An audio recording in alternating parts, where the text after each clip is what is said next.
Hey everyone, let's talk about the poster nobody at WNBA headquarters seems to want to talk about. This week, the WNBA rolled out a commemorative poster for its 30th season, made in partnership with Wincraft, available for $29.99 in the league's online store. 30 players, supposedly spanning the league's history, meant to be a nostalgic victory lap during one of the most watched seasons the league has ever had. Instead, it became the story. Because the player who is inarguably the single biggest reason that season is getting watched in the first place isn't on it. No Caitlin Clark. And before anyone assumes, this is just internet outrage for outrage's sake, it's worth sitting with how strange that omission actually is.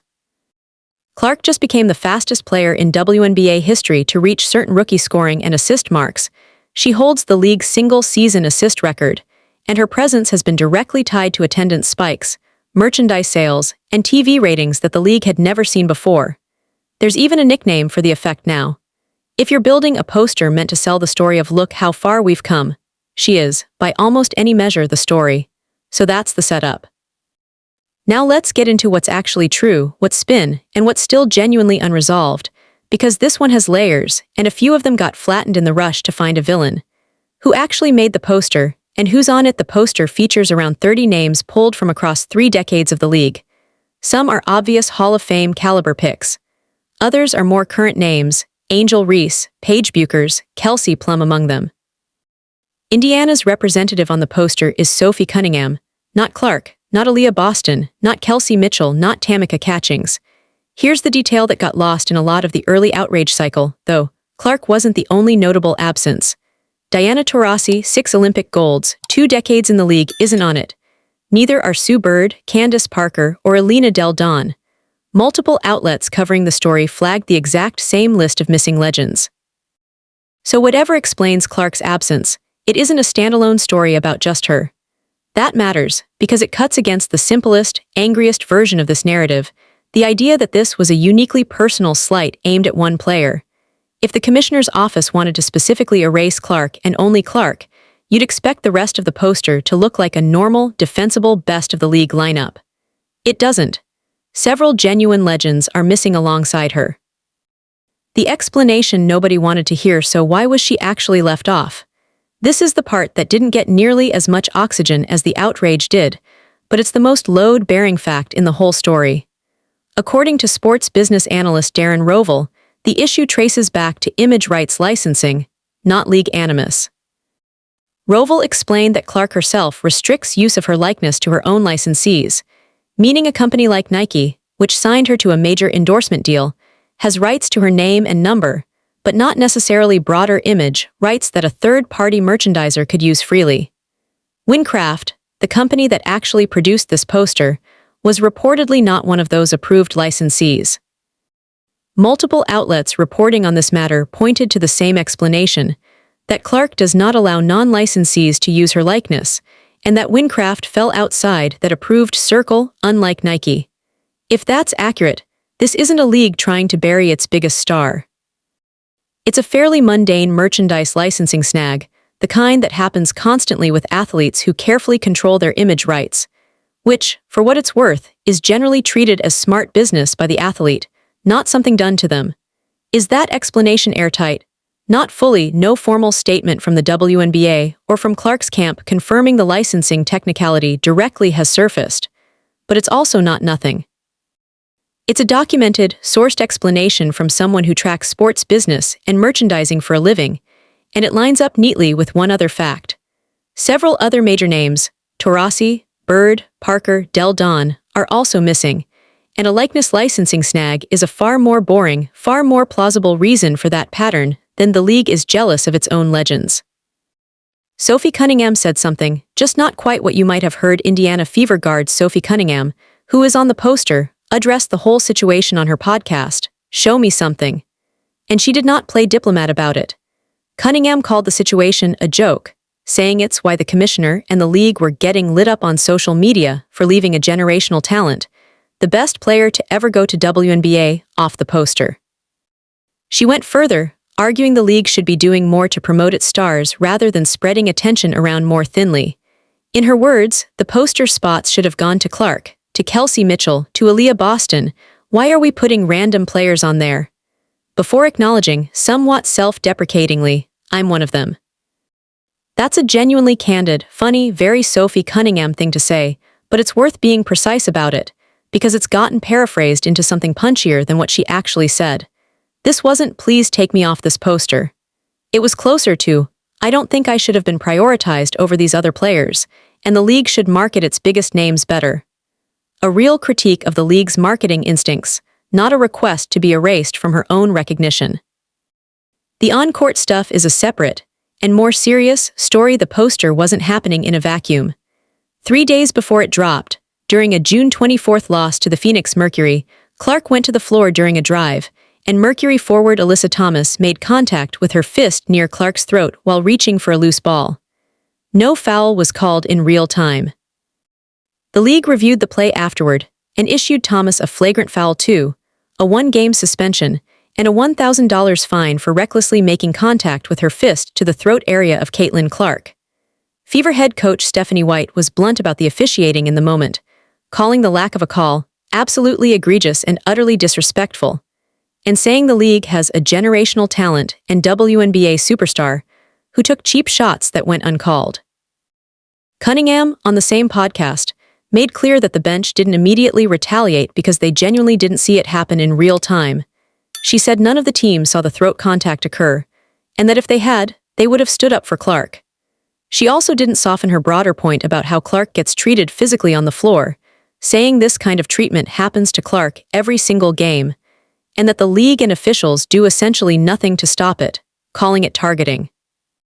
Clark herself left that game with back issues, something Coach White said had been building since earlier in the season, not solely caused by the Thomas incident.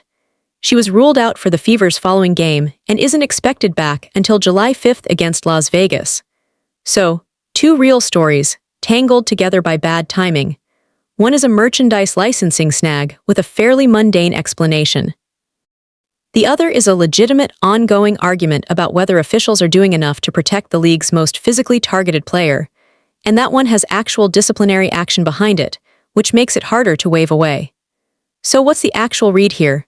It's tempting, and a lot of commentary has gone this route, to stack the poster, the missing legends, the throat incident, and the injury into one tidy narrative about a league that secretly resents its own meal ticket. It's a satisfying story. It's also not what the available reporting actually supports. What the evidence supports is messier, and frankly, more mundane. A likely licensing technicality that also swept up several other legends, a teammate who gave a sharp but more nuanced critique of the league's marketing priorities than the soundbite suggests, and a separate, well-documented officiating failure that the league did eventually act on, even if a single-game suspension strikes a lot of people, fairly, as too light. None of that makes for as clean a villain arc. But it's closer to what actually happened, and the on-court protection question deserves to stand on its own, on the strength of what's actually been confirmed, rather than getting bundled into a poster controversy that has a much less sinister explanation than it first appeared to. What do you think? Does the licensing explanation hold up, or does it feel like it's letting the league off too easy? And separately, is a 1-game suspension enough for what happened on that play? Those feel like 2 different conversations, worth having on their own terms. It's worth stepping back and asking why a single merchandise poster became national news in the first place, because the answer is almost entirely economic, and the numbers are genuinely staggering. A finance professor who specializes in valuation determined that in her rookie season alone, Clark was responsible for more than a quarter of all WNBA economic activity.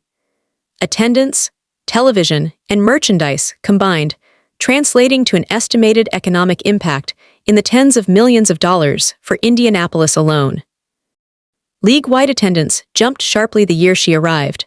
Merchandise sales rose several 100% with her as the top seller, and an analysis of nationally televised broadcasts found that the overwhelming majority of the games that drew 1 million or more viewers involved her. One economist's research found that WNBA attendance runs roughly double when Clark is on the floor compared to when she isn't, and that even her road opponents see their own home attendance jump substantially on the nights she comes to town, the kind of spillover effect economists describe as an externality, where one person's presence generates value that flows well beyond what they're paid for it. That last point is the uncomfortable one sitting underneath all of this. Clark's rookie season salary was a little over $76,000, fixed by the league's rookie pay scale, a figure dwarfed not only by what she's worth to the league's bottom line, but by her own endorsement income, reportedly including an 8-year Nike deal worth tens of millions.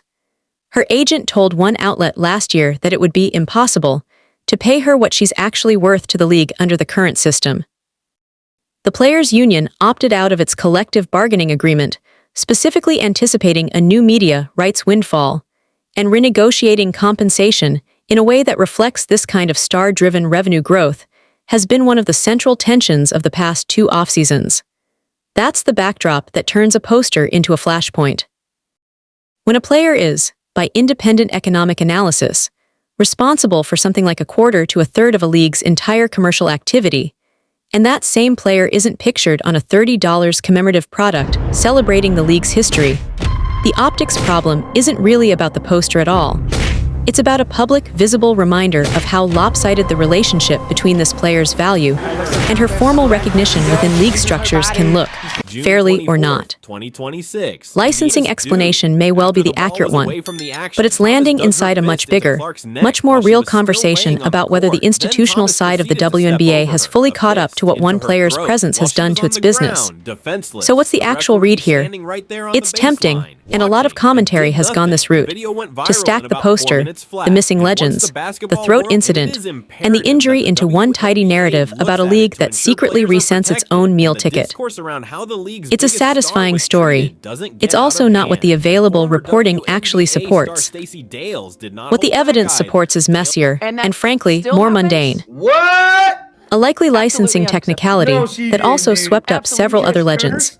A teammate who gave a sharp but more nuanced critique of the league's marketing priorities than the soundbite suggests, and a separate, well-documented officiating failure that the league did eventually act on, even if a single game suspension strikes a lot of people, fairly, as too light, and even if that failure happened in the middle of a season where officiating standards were already under a microscope league-wide.